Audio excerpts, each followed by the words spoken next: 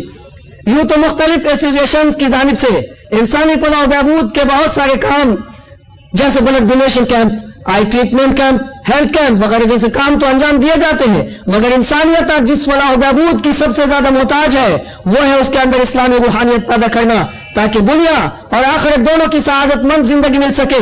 کیونکہ خون سے زیادہ روح کی ضرورت ہے کہ روح کے بغیر زندگی ناممکن ہے اور روحانیت کے بغیر زندگی بیکار اور ایک عذاب ہے. مگر روح کی فلاح و بہبود کی طرف توجہ بہت کم ہے بلکہ ناپید. بلا شک و شبہ کلکتہ فروٹ مرچنٹس ایسوسی ایشن کا یہ گرا قدر تعاون اور دین حق کانفرنس کا انعقاد جہاں بہت مبارک اور مستحسن قدم ہے, وہی دعوت اللہ کے فریضے کی ادائیگی کے ذریعے انسانی زندگی میں روحانیت پیدا کرنے کی ایک دعوت بھی ہے. سوسائٹی اپنا سپاس نامہ پیش کرتے ہوئے امید کرتی ہے کہ آئندہ بھی یہ ایسوسی ایشن دعوت اللہ کے کاموں میں حصہ لیتی رہے گی. اللہ توفیق سے نوازے, آمین.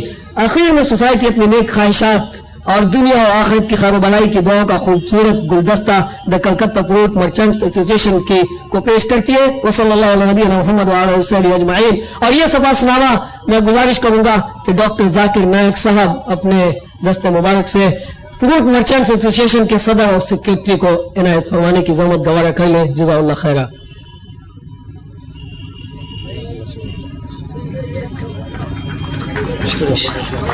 جزاکم اللہ خیر.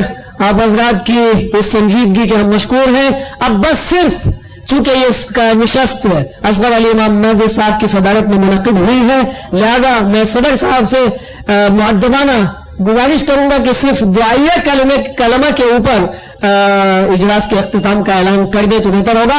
اور اعلان سے پہلے میرے بھائیو ایک بار پھر ہم آپ کو اعلان کر دیں کہ قرآن اور سائنس کا حساس موضوع جو آج کے موضوع سے میں سمجھتا ہوں کہ کسی بھی طرح کم دلچسپ موضوع نہیں ہوگا. آپ اس کے منتظر رہیں اور اسی جذبے اور ولولے کے ساتھ دوبارہ ہم آپ کا استقبال کرنے کے لیے یہاں تیار بیٹھے ہیں اور آپ کا ہمیں انتظار رہے گا. اور ہم ایک اور اعلان کر دیں کہ بھائی کل صبح Rabindra Sadan hall auditorium hall کے اندر ڈاکٹر صاحب کا انگریزی پروگرام منعقد ہونا ہے. میں معذرت خواہ ہوں, اتنے مطالبات مسلم اور نان مسلم کی جانب سے ایسوسی ایشن کو اور سوسائٹی کو آیا ہے کہ ہم نے پورا نہیں کہا, ہم پورا نہ کر سکے. لیکن الحمدللہ سی ٹی کیبل پہ جس طرح آج پورے شہر کلکتہ کے اندر یہ پروگرام براہ راست ٹیلی کاسٹ کیا جا رہا ہے, اسی طرح سے رابندر سدن ہال کا پورا پروگرام انشاءاللہ آپ گھر بیٹھے ہوئے اطمینان سے دیکھ سکتے ہیں. تاہم نان مسلم برادرز کو ہم پھر گزارش کریں گے کہ ہماری دعوت پہ ضرور تشریف لائیں. اب ہم ہو سکتا ہے کہ اب ہم صدر صاحب سے گزارش کریں گے کہ آپ تشریف لائیں اور دعائیں کریں. السلام علیکم ورحمۃ اللہ وبرکاتہ. حامدا و مصلیا و بعد. اللہ رب العزت والجلال کے دربار میں ہم سب ہاتھ اٹھائیں اور دعا کریں کہ اللہ رب العزت والجلال نے جن بھائیوں کو، جن ایسوسیشنز کو، جن تنظیموں کو، جن علماء کو اور جن جوانوں کو، جن رضاکاروں کو اور ہمارے عوامی بھائیوں کو اس نیک کام کے لیے توفیق عطا فرمائی ہے، ان سب کو جہاں مزید اس طرح سے نیک کام کرنے کی توفیق عطا فرمائے، اسی طریقے سے ان کے گناہوں کی مغفرت بھی فرما دے. اللہ رب العزت والجلال سے ہم یہ بھی دعا کرتے ہیں کہ اللہ رب العزت والجلال تو سب کا خالق و مالک ہے، تو نے ہی سب کو پیدا کیا ہے، تو نے ہی اپنا پیغام ہمیں سنایا ہے کہ ہم ہی تمہارے خالق و مالک ہیں، لہذا تم میری ہی عبادت کرو اور اس طریقے سے کرو جس طریقے سے میں نے تم کو اپنے پیارے نبی محمد رسول اللہ صلی اللہ علیہ وسلم کے ذریعے سے اپنا میسج اور پیغام دیا ہے. ہم یہ بھی دعا کریں، اللہ رب العزت والجلال سے دعا کر رہے ہیں کہ اللہ رب العزت والجلال تو نے ہم پر بہت اور سب سے بڑی دولت تو نے ہم پر نچھاور کی ہے کہ کلمہ لا الہ الا اللہ کہ اللہ تعالیٰ تیرے علاوہ کسی کی عبادت نہیں کریں گے. اللہ رب العزت والجلال تیرے علاوہ کسی کی نہیں مانیں گے، کسی کے سامنے نہیں جھکیں گے. محمد الرسول اللہ اور سارے نبیوں پر، سارے رسولوں پر ایمان لے آتے ہیں، لیکن تیرے آخری نبی محمد الرسول اللہ صلی اللہ علیہ وسلم جو رسالت، جو میسج، جو سندیش لے کر کے آئے ہیں، محمد الرسول اللہ وہی تنہا ہمارے ایسے رسول ہیں اللہ جو تیرا پیغام ہم کو سنانے کے لیے قرآن و حدیث کی روشنی میں، قرآن و حدیث کے طور پر ہم کو عطا فرمایا ہے. اس پر جس طریقے سے ہم ایمان لے آئے ہیں، کلمہ پڑھتے ہیں، اسی طریقے سے اس پر عمل بھی ہمارے لیے آسان فرما دے. اللہ رب العزت والجلال یہ امانت تم نے پہاڑوں کو دی تھی، یہ امانت قرآن کی تو نے زمین پر بھی پیش کیا تھا، یہ امانت تو نے آسمان کو بھی دیا تھا. یہ ہم سے بہت زیادہ دیکھنے میں مضبوط سرشٹی اور مخلوق ہیں. تو نے کہا تھا انا عرضنا الامانۃ علی السماوات والارض والجبال فابین ان یحملنها واشفقن منها وحملها الانسان. اللہ رب ہم نے یہ قرآن جیسی دولت، قرآن جیسی طاقت، قرآن جیسی انسانیت کی بھلائی اور رہنمائی کی چیز ہم نے دی تھی. پہلے آسمان کو دیا تھا، سارے آسمانوں کو دیا تھا. یہ اتنا مضبوط ہے لیکن اس نے انکار کر دیا. زمینوں کو دیا تھا، اس نے انکار کر دیا. پہاڑوں کو دیا تھا، اس نے انکار کر دیا تھا. اور شک نہ ملا، ڈر گئے تھے کہ یہ امانت ہم اپنے بھائیوں تک، ایسے بھائیوں تک جو اپنی ہی عزت لوٹتے ہیں، ایسے ہی بھائیوں تک جو اپنا ہی خون بہاتے ہیں، اپنے ہی جیسے خون کو بہا دیتے ہیں، ایسے ہی بھائیوں تک جو اپنے ہی جیسے لوگوں کو کے ساتھ گھات کرتے ہیں. اللہ رب العزت والجلال ہم ایک ایک کے پاس جائیں گے، خواہ وہ کسی بھی جگہ کے رہنے والے ہوں، کسی بھی نسل سے تعلق رکھتے ہوں، کسی کی طرف اپنا انتساب مذہب کے اعتبار سے، دھرم اور قوم اور ملک کے اعتبار سے کرتے ہیں. ہم ان کے پاس جا کر کے نرمی سے، حکمت سے تیرے دین کو پھیلائے ہیں. ہم نے یہ وعدہ کیا تھا. رب العزت والجلال ہمیں یہ توفیق ارزانی فرما دے. اس کلمے کے توفیق جو سب سے بڑی دولت دی ہے، اس دولت سے ہم کو فائدہ بھی اٹھانے کی توفیق عطا فرما. ہم مسلمان ہیں تو اس ناحیے سے کہ ہم صحیح اس کو سب سے بڑے خزانے کو اس سے حاصل کر کے، اس کتاب سے حاصل کر کے اپنی زندگی بھی اچھی بنائیں، اپنے بھائیوں کی زندگی کو اچھی بنائیں اور اپنے دیگر بھائیوں کو جن کے لیے اللہ تعالیٰ نے یہ نعمت ہم کو دی ہے ان کی زندگی بھی اچھی بنائیں. اسی کے ساتھ ہم سب کے لیے دعا کرتے ہیں کہ اللہ رب العزت والجلال قرآن کے واسطے سے ہمارے ڈاکٹر صاحب نے یہ تقریر فرمائی ہے، اس قرآن کی برکت کو عام کر دے اور ان کو بھی اس دنیا جہان میں اس کا بہترین بدلہ عطا فرمائے. اور جتنے بھائی میرے یہاں حاضر ہوئے ہیں یا دور دراز سے جہاں سے سن رہے ہیں، اللہ رب العزت والجلال ان کے سب کو گناہوں کو اس مسلم شریف کی حدیث کی روشنی میں معاف فرما دے اور اس کی برکت سے ان کی دنیا جہان میں اسلام اور ایمان کی دولت بھر دے. اور اسی کے ساتھ اللہ رب العزت والجلال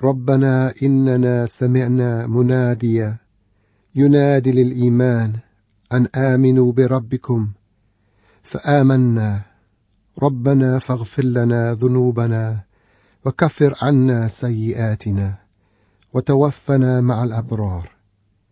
اللهم صل على محمد وعلى آل محمد كما صليت على إبراهيم وعلى آل إبراهيم في العالمين إنك حميد مجيد. سبحان ربك رب العزة أما يصفون وسلام على المرسلين والحمد لله رب العالمين.